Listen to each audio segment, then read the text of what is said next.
I spent almost a lifetime turning a struggling logistics company into a machine that ran with precision, and when the day finally came for me to be recognized, all I got was a cold smile and a polished explanation that I was not leadership material. They thought I would keep carrying the whole structure in silence, keep doing the work of two people, and keep asking for nothing. But they were wrong.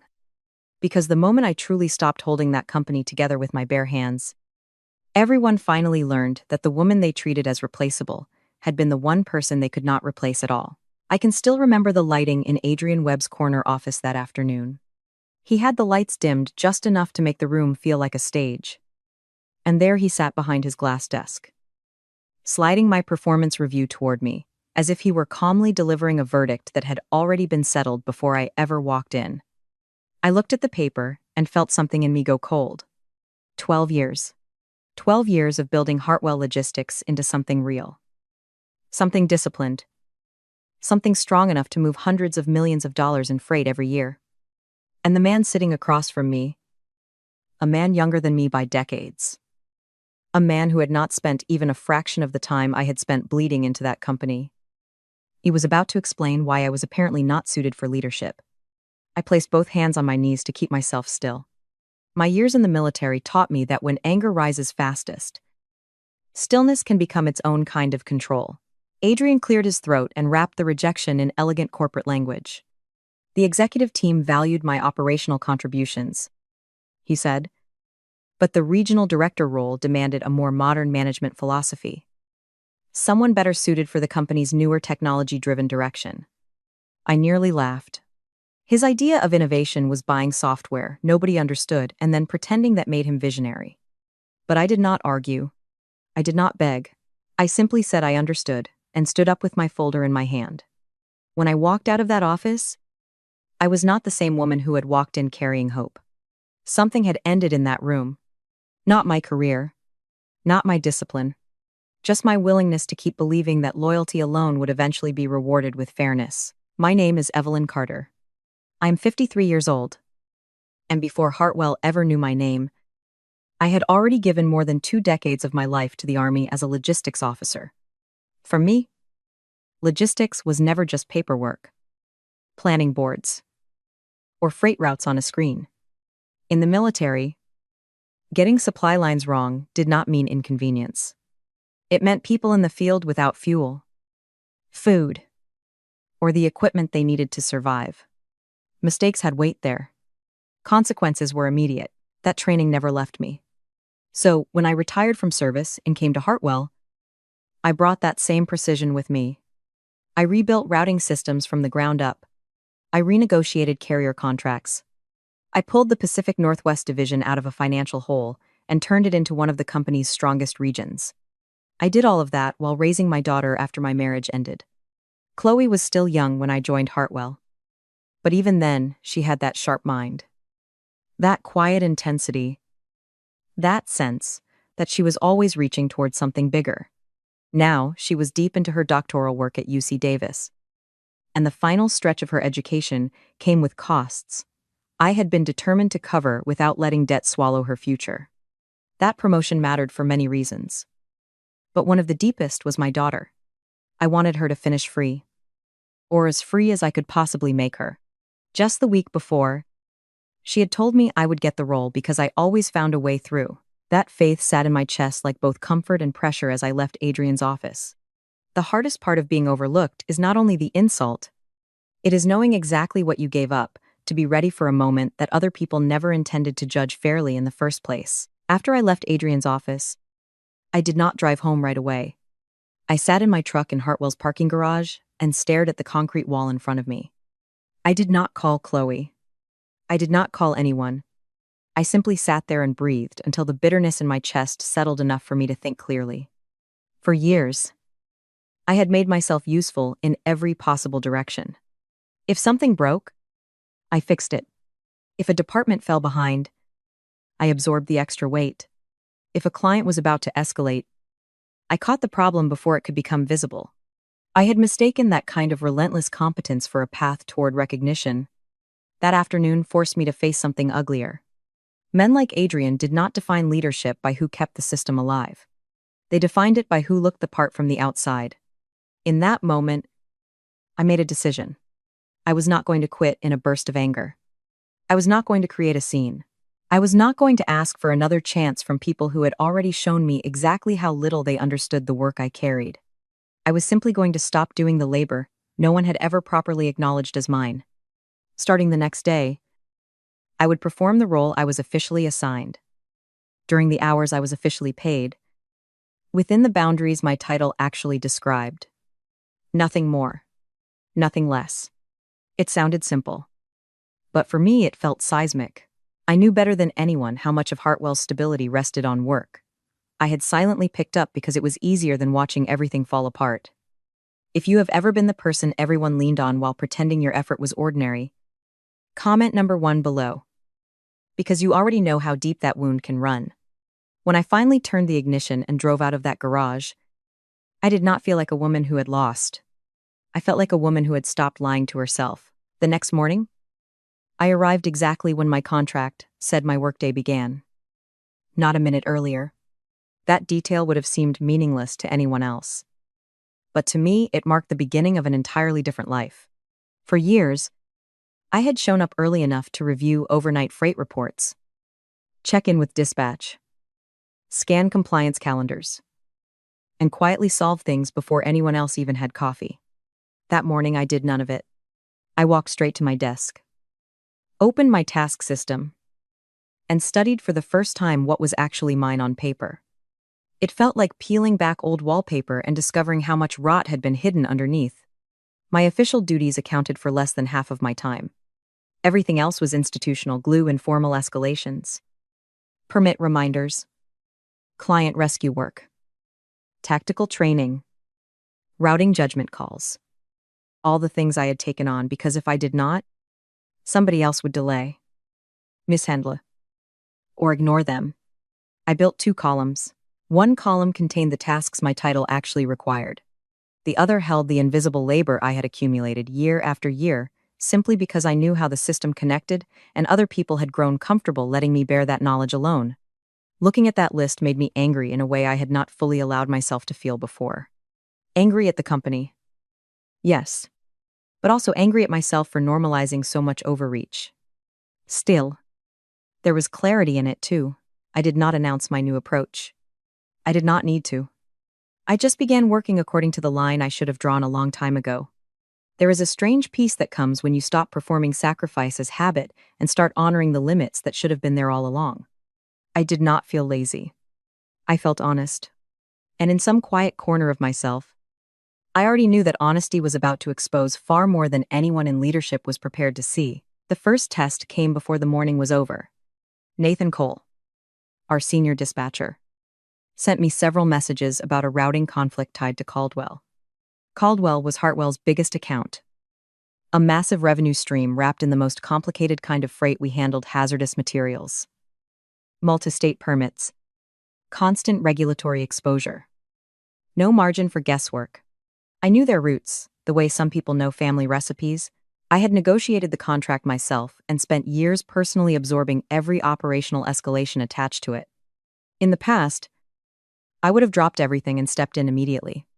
This time, I forwarded Nathan's message to Adrian's assistant with a brief note asking that it be routed to the correct department head according to the official chain of command. I explained that I was focused on the Meridian compliance audit. Less than an hour later, Nathan was standing at my desk with disbelief written all over his face. He was one of the few people there I genuinely respected. And even he had become used to the same pattern everyone else relied on if it was difficult enough. Eventually it would land with me. When he asked why I was not taking over, I asked who the officially assigned manager was for Caldwell. The answer was Lauren Hayes in client services. Then Lauren should handle it. That was all I said. A little later, Lauren showed up with permit documents in her hands and the unmistakable expression of someone staring at a structure far more complicated than she had ever been told it was. I directed her to the master guide I had built over the years. It was fully indexed, detailed, and ready for anyone willing to learn from it. When she hesitated and asked if I could just do it faster, I reminded her that the Meridian audit affected our federal operating status and could not be pushed aside. I was not abandoning anyone. I was refusing to keep rescuing a system that had mistaken my labor for background noise. And if that truth resonates with you, like the video. Because sometimes protecting your own boundaries is the first time the world is forced to see what your work was really worth. The hardest part of that day was not watching Lauren panic. It was realizing how completely her panic reflected the structure I had seen for years and tried not to name. Hartwell was not functioning because it was well designed. It was functioning because I had spent years filling in every weak seam myself. Lauren was not incompetent. Nathan was not either. The real problem was that no one had ever been trained to understand the full architecture I had built. I had created guides, procedures, folders, reference maps. But the company had grown comfortable ignoring them because everyone knew there was a faster path, ask Evelyn. That shortcut turned me into a crutch for a machine that had never been forced to stand upright. When Lauren stared at the document on her phone and saw how extensive it really was, her face drained of color. I felt no satisfaction in that. No revenge. Only exhaustion. I had spent years trying to leave behind something transferable. Something durable.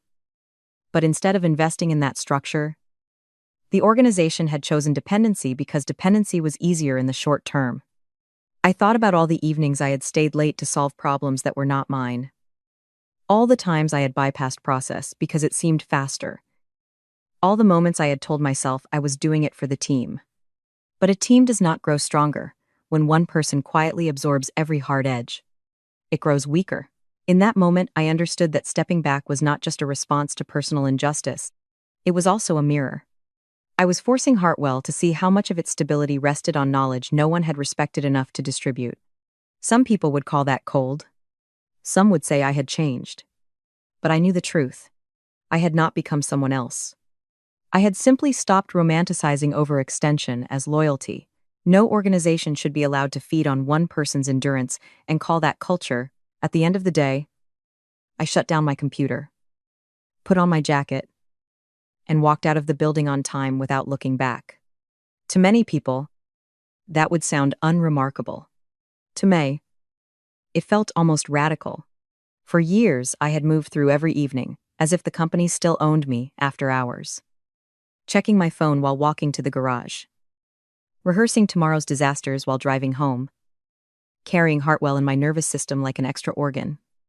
That evening, I did none of that. I went home. I cooked dinner. I let my kitchen smell like food instead of stress. Chloe called while I was standing at the stove. And the sound of her voice softened something in me immediately. She asked how the week had started. And then she asked about the promotion in that careful way daughters use when they are trying to protect their mothers while still wanting the truth. I told her. I did not dramatize it. But I did not soften it either. I simply said I had not gotten the role. There was silence on the line. And then Chloe told me it was ridiculous. Hearing that broke my heart and steadied it at the same time. I assured her I would still cover what she needed. That I would figure the money out. But she said the thing that stayed with me long after the call ended, she was not worried about tuition. She was worried about me. That landed harder than any executive evaluation ever could. It made me face how much of myself I had poured into that building. Enough that my own daughter could sense the damage. We talked for a long time. Longer than we had in months. And while we talked, my work phone kept buzzing. I turned it face down on the counter and left it there. That one act carried a strange mix of guilt and relief. For the first time in a very long while.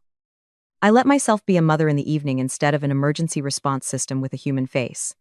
That night I slept more honestly than I had in months. By the next morning, the consequences had become impossible to miss. The air on the operations floor felt different before anyone said a word. It had that specific tension of a place where people had stayed up too late solving problems they did not fully understand. Nathan intercepted me in the hallway looking exhausted. The shipment in Utah had been held at a weigh station because of a permit discrepancy. Caldwell's vice president of operations had already called Adrian directly before most people had even finished their first coffee. I asked what Adrian had told her. And Nathan's expression gave me the answer. Before he spoke, he had said I would handle it. He sat down at my desk, opened the Meridian audit, and kept working. A little while later, Adrian appeared beside me looking more frayed than I had ever seen him.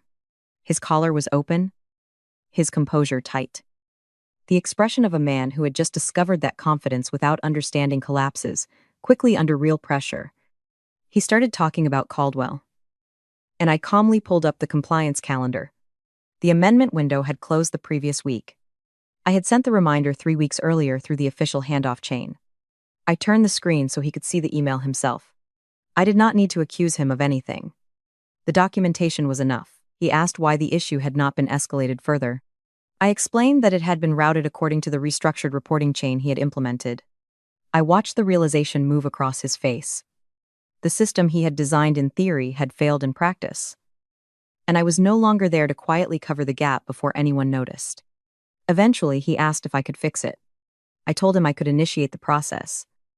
But the shipment would be delayed for several days because the state processing window and compliance requirements would still apply. I also asked whether he wanted me to draft the client communication or handle it himself. And before you go any further with this story, subscribe to the channel if this kind of truth speaks to you. Because sometimes the only way a system learns what a person was carrying is when that person finally sets the weight down. What unsettled Adrian most was not the Utah delay itself. It was the fact that I no longer responded in the role he had unconsciously assigned me, the invisible fixer who would always absorb the damage without demanding a change in structure. I could see that in the way he looked at me when I said I would handle the amendment between sections of the Meridian audit because the federal deadline on that filing did not disappear simply because Caldwell was suddenly furious. I was not being petty. I was prioritizing correctly. For years, I had taught myself to reorder everything according to urgency, volume, and political importance. The loudest crisis always won. This time, I followed process. Adrian received the draft communication I prepared, with the expression of someone watching an object in the room develop a voice. It was an odd image, but an accurate one. People only feel shocked when the thing they treated as silent utility suddenly reveals that it has judgment, memory, and limits. I completed the required steps, initiated the amendment, documented the delay, and went back to the audit. I was not refusing responsibility. I was refusing to sacrifice my actual assigned work in order to protect people who had failed to do theirs. That distinction mattered deeply to me.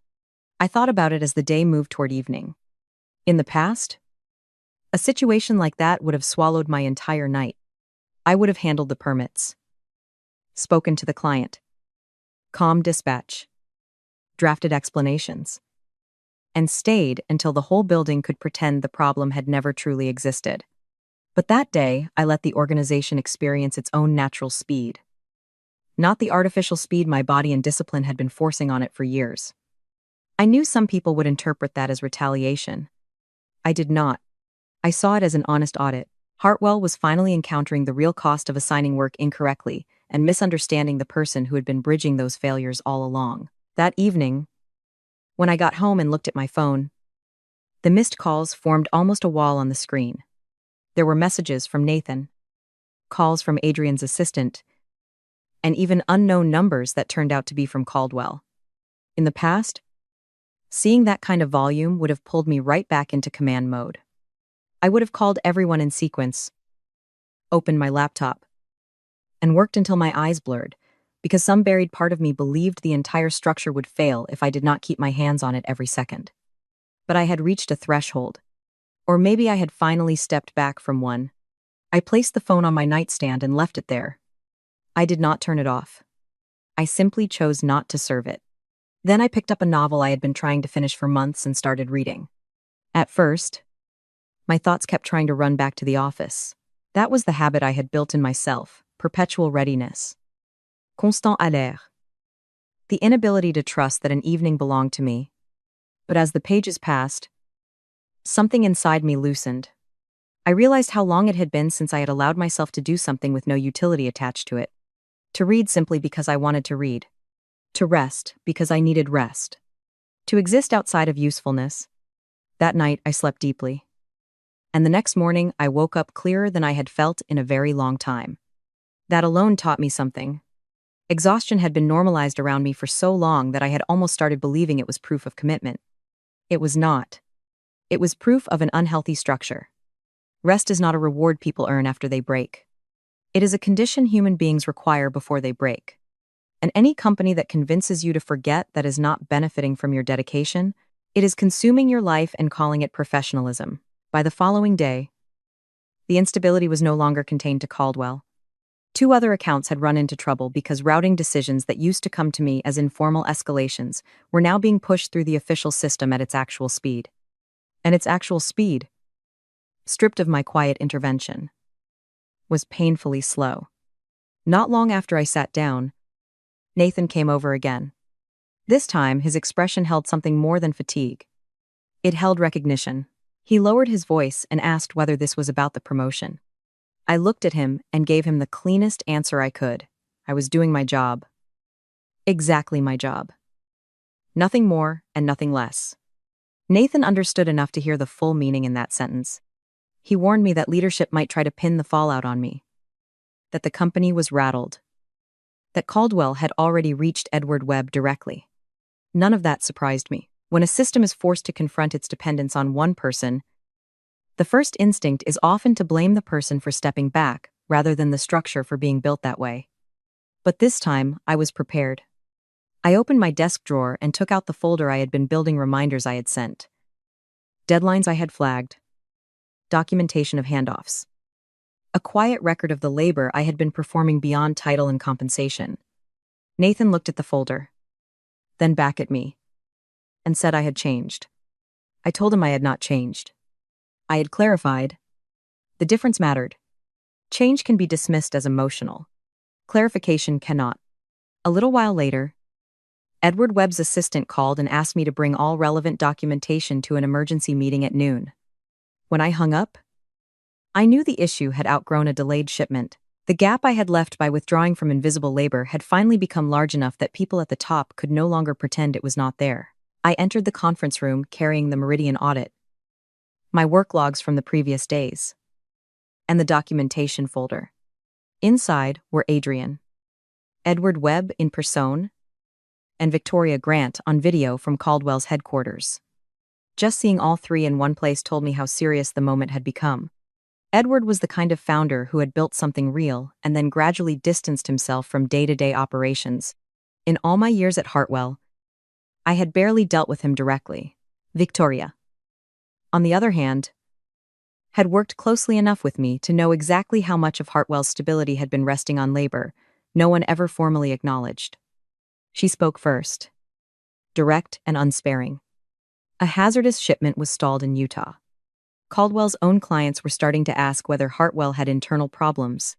In all her years with us, she had never needed to bypass me and reach all the way to the CEO. I sat quietly while she laid it out, because every sentence helped reveal the shape of the truth to Edward. When he turned to me and asked what had happened that week, I gave him facts in sequence. The permit amendment deadline, the reminder I had sent weeks earlier, the reporting structure in place, the steps I had already taken once the shipment was flagged, the long pattern of informal intervention I had historically provided to prevent issues like this from ever becoming visible. I did not dramatize it. I did not turn the meeting into a speech about being undervalued. I simply made the truth impossible to avoid by organizing it clearly. In moments like that, composure becomes its own kind of force. It does not make the reality lighter, but it makes it much harder for anyone to dismiss you as emotional or reactive. I was no longer asking people to understand my work in theory. I was showing them exactly what it looked like when that work was removed from the shadows and placed under bright conference room lights. The hardest part was not explaining the Utah delay. It was finally saying out loud what I had swallowed for years. When Edward asked why a preventable issue had grown into a crisis, I told him that historically I would have identified and handled something like that myself. Even though it was outside my formal scope, the room went still when Adrian asked what that meant. I turned toward him and said plainly that for 12 years I had effectively been doing the work of two roles at once. One was the role printed in my job description. The other was the invisible layer of institutional management that existed because I had built the systems, understood how they connected, and kept them functioning when no one else fully did. Then I added the part none of them could pretend not to hear. I had recently gone through a promotion process that would have formalized and compensated that expanded scope. And I had been told I was not the right fit for leadership, so I had started doing only the job I officially held. I never raised my voice. but the calmness of the statement gave it weight. Victoria understood instantly. Anyone who has spent enough time around operations knows exactly what it means when the person who quietly holds the seams together finally refuses to stitch over them. Edward looked at Adrian for a long moment. I did not feel triumphant. If anything, I felt the sadness of realizing how long I had let this structure persist without naming it clearly. But along with that sadness came relief. For the first time, the labor I had carried was no longer living in that gray zone where people could benefit from it while pretending it was just part of the air. Sometimes power is not about doing more. Sometimes it is about naming what has been happening so precisely that nobody in the room can hide from it. The day I said I had been doing 2 jobs while being judged through the lens of one incomplete title, I was not merely defending myself. I was forcing the company to confront the fact that a major part of its success had been built on normalized unfairness. Victoria was the one who shifted the balance in the room. After hearing me out, she told Edward directly that Hartwell had remained Caldwell's preferred logistics partner because I was there. Then she added something even sharper. If Hartwell lost me, she said, the conversation about the contract between our companies would become a very different conversation. She made it clear it was not a threat. It was an operational reality. Hearing that stirred something difficult to describe. It was not vanity. It was validation. In work like mine, the best outcomes are usually invisible. When hazardous shipments move across multiple states without incident, when deadlines are met, when clients never need to escalate, people start assuming smoothness is natural. Victoria knew better. She knew that calm outcomes come from disciplined preparation, not luck. She knew how many unseen decisions sit underneath one shipment that crosses state lines safely. Watching Adrian keep his eyes on the table, I felt no satisfaction. Only the inevitability of truth finally reaching a level where it could no longer be ignored. What I had done for years was no longer something only operations people understood among themselves. A strategic client was now saying it in front of the founder's face. That changed everything. In many organizations, the work of people closest to the machinery is undervalued until a client or outside stakeholder names it first. It is an ugly pattern, but a common one. When Victoria signed off, Adrian left the room without speaking. Edward stayed seated and asked me to remain. The silence after everyone else was gone felt completely different from the silence I had carried out of the promotion meeting. That earlier silence had been humiliation. This one felt like a threshold. I did not know exactly what came next. But for the first time in a long while, I knew the next chapter would be built on reality instead of pretense. When Edward asked me to explain what had happened with the promotion, I told him everything plainly. I described the 15 months of preparation, the portfolio, the conversations, and the polished language used to frame my rejection. I told him about my military background and the scale of operations I had overseen before Hartwell ever hired me. I kept emotion out of it as much as I could. Not because I felt none, but because clarity mattered more than performance. He listened carefully.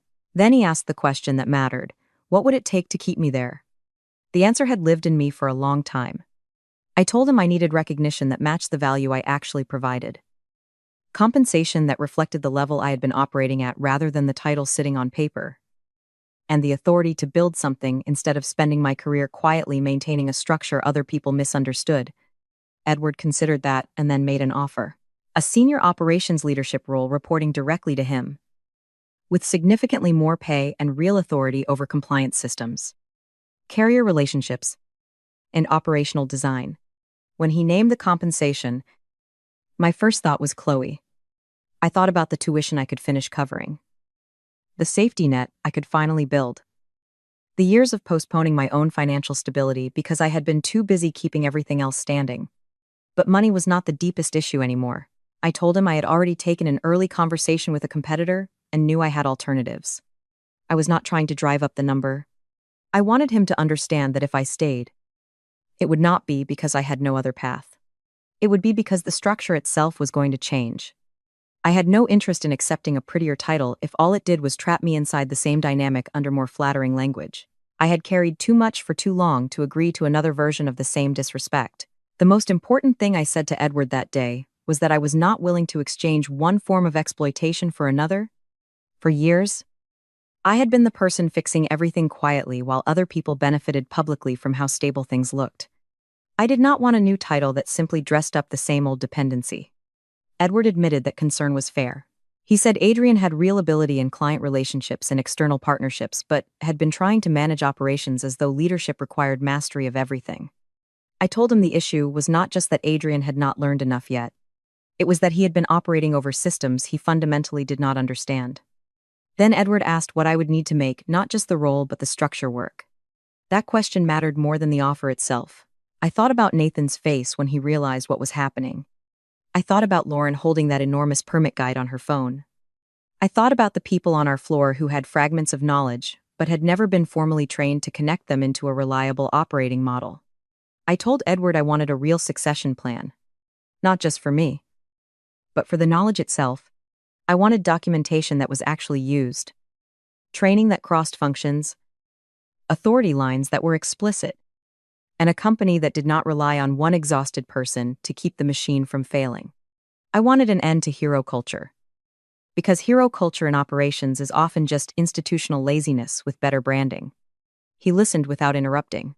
When I was done, he said it was the most leadership-minded thing anyone in the company had said to him in months. The irony was almost painful. The very qualities they had supposedly failed to see in me were becoming impossible to ignore the moment I stopped allowing myself to be used. Maybe leadership was never about visibility. Maybe it was always about whether you could see the structure clearly enough to rebuild it, so people no longer had to bleed into its cracks. Edward slid a legal pad toward me and told me to write down what I needed to build the right system. That mattered to me more than any compliment could have. For years, I had managed Hartwell's problems in silence. That afternoon, for the first time, I was being asked to design the solution with real authority behind me. By later that day, the formal offer letter was in my inbox. The role placed me directly under the CEO, gave me operational authority in the areas that had always flowed informally through me anyway, and included the right to build out my own team. I read the letter twice, not because I failed to understand it, but because I needed to be sure it was real. Then I called Chloe. Her voice cracked the moment I told her. I corrected her when she framed it as the promotion I had originally wanted. It was something different. Something bigger. Something shaped more honestly around what I actually did. She laughed through tears and then asked me a question no one at Hartwell had bothered to ask in all my years. Was I happy? I paused before answering. Happiness felt too large and too fragile, a word for a day when so much was still shifting. But I told her, I thought I was getting there. I thought about the previous days leaving at 5. Not answering every desperate call. Speaking openly to Edward about value, structure, and what I needed in order to remain. All of it added up to one truth. I had never needed to be rescued by anyone's generosity. I had simply needed to stop participating in a system that treated my exhaustion as normal. When I ended the call, I sat with the offer letter open and realized the strongest feeling in me was not relief about money, though that mattered. It was the realization that I was no longer positioned only to clean up after other people. I was finally being placed where I could shape the system itself. That, more than the title, felt like the beginning of a different future. The next morning, I knocked on Adrian's door. It was a conversation neither of us wanted, but I knew it had to happen. He looked tired in the way people do after a week that reveals all the parts of themselves they have been hiding behind confidence. He invited me to sit down, and after a long moment, he apologized. It was a stiff apology, probably rehearsed, but it existed. And at that point, that already meant something. He admitted that he had judged my leadership potential without understanding what I actually did. I asked him what he thought I had been missing. He turned a pen in his hand and said I was not visible in the way leadership usually appears.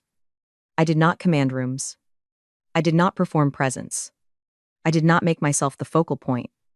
I told him that was because I solved problems before most people ever knew problems existed, which meant the credit usually went to the smoothness of the operation instead of the person maintaining it. This time, he did not argue. I think the previous days had taught him more effectively than any debate could have. I slid a one-page outline across the desk. Something I had written earlier that morning. It defined the split I wanted moving forward. Adrian would focus on relationships, external partnerships, and the work he genuinely had talent for. I would own operations, compliance, and technical system leadership. We would stop pretending one role had to swallow everything. He read the page carefully and said the division of authority was very clear. I told him that was the point. Ambiguity is fertile ground for overreach, confusion, resentment, and imbecile labor. I was not there to win over him. I was there to make sure the next structure could not quietly mutate back into the one that had already consumed too much of me. If I had come this far to earn clarity, I was not going to let that clarity dissolve the moment people started feeling more comfortable again. That conversation with Adrian ended better than I expected. Not because we suddenly became warm with each other, but because we finally stopped standing in each other's lane. He told me Victoria wanted me to remain the primary technical contact for Caldwell going forward. I said I intended to formalize that model across all major accounts, one lead for technical operations and compliance, another for relationship management and external communication. When people are placed where their strengths actually live, organizations stop wasting energy on territorial confusion and performative authority. In the months that followed, the operations floor changed in ways you could feel without moving a single desk. I brought in Colin Harper from the Denver hub, someone I had been watching for years because of how deeply he understood carrier relationships. I pulled Julia Whitmore out of risk management, where she had been buried beneath work far below her level. Together, we built a documentation and training framework based on a simple principle. A new person should be able to walk in and understand how Hartwell runs within a reasonable period. Not after years of depending on whispered shortcuts. Nathan was promoted formally. And in his first week in the role, he handled a Pacific Northwest routing crisis without my help, because this time he had both the authority and the documentation to act. Watching that happen gave me a strange kind of joy. I used to think my worth was proved by how many fires I could personally extinguish. Now I was learning that a deeper kind of value lies in building a structure where the flames do not need to reach you before they are addressed. That is what healthy authority looks like. Not being indispensable because everyone else is underdeveloped, but creating systems strong enough that no one person has to become a human backup generator for the entire company. A few months later, when I walked across Hartwell's operations floor, the desks were the same. The screens were the same. And the walls had not changed. But the place felt entirely different. Caldwell expanded the contract. Victoria flew in for a quarterly review and told me over coffee that she had recommended Hartwell to other companies in the chemical sector.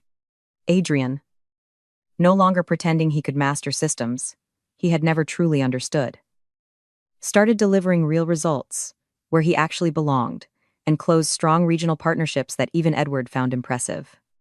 Our standing weekly meetings grew less tense. Not because every scar vanished, but because the work finally had a more truthful shape.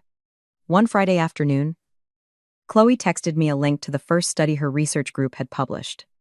I was in the parking garage before the hour had fully turned. She called me while I was stopped at a light and asked if I had read it yet. I told her not to call while I was driving, and she laughed and said the study was really good. Hearing that, I thought about the woman I had been months earlier, sitting in that same garage, staring at a concrete wall, and deciding to stop carrying something that had never been mine alone. I think that may have been the bravest moment of my life.